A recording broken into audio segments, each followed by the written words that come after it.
iliac and the left external. You Just saw so me where I was excited going. about Exactly. That's good. Then the left femoral artery, popliteal. So is that like this inch right here, where it's all still connected? Right before it branches.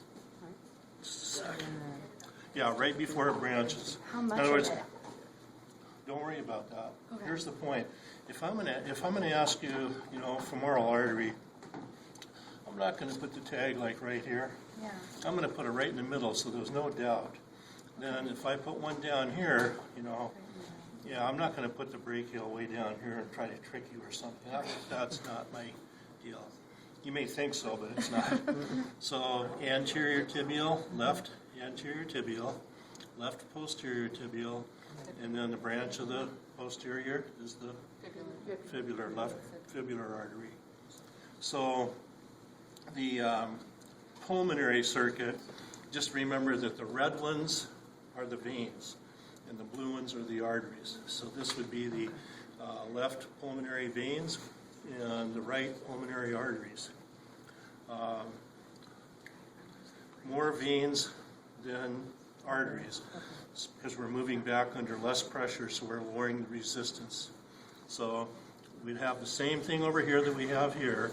So we have I'll just go up here for the heck of it, but this would be our right femoral vein, and then the popliteal vein would be right here, just before the anterior and posterior tibials are given off.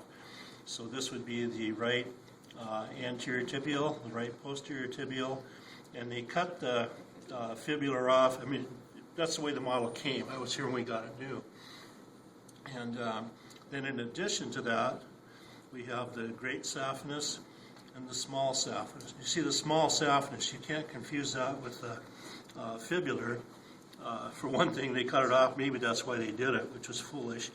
But this one comes up much higher. So the fibular is down here below the bifurcation and the small saphenous up here. So then,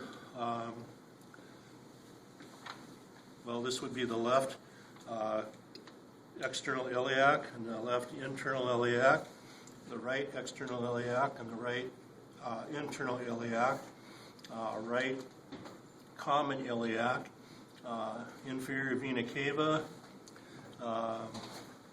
the gonadals. Remember, I'm going to do those on the torso. Just remember that the right gonadal enters the inferior vena cava. The left one comes up into the left renal artery, and that goes in. You can see that on the torsos. Then we have our inferior mesenteric and superior mesenteric and splenic vein. So those all come together to form the hepatic portal vein, which goes into the liver. Then draining the liver, there's a capillary bed in the liver. We'll do that with the digestive system.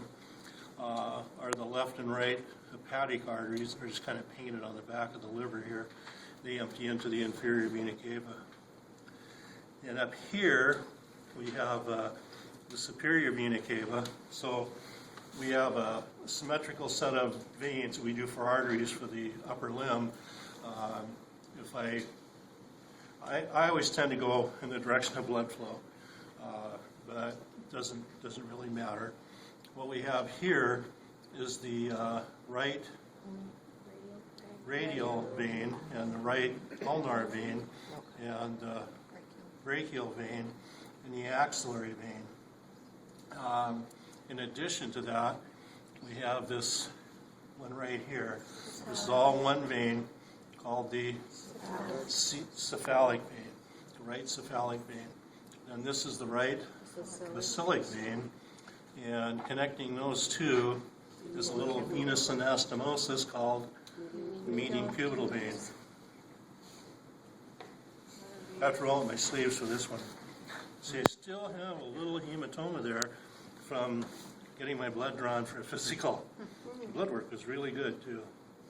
Everything was normal except my triglycerides.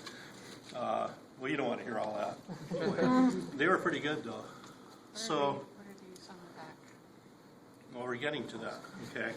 So then we said axillary vein in here, and then subclavian vein, And this would be the right brachiocephalic vein and the left brachiocephalic vein.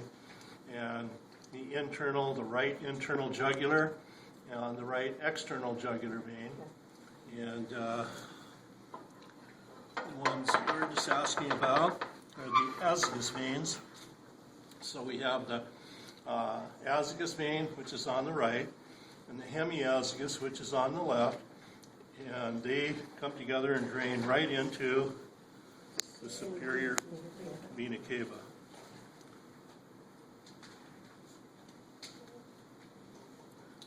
I bet you knew more than you thought you did. First,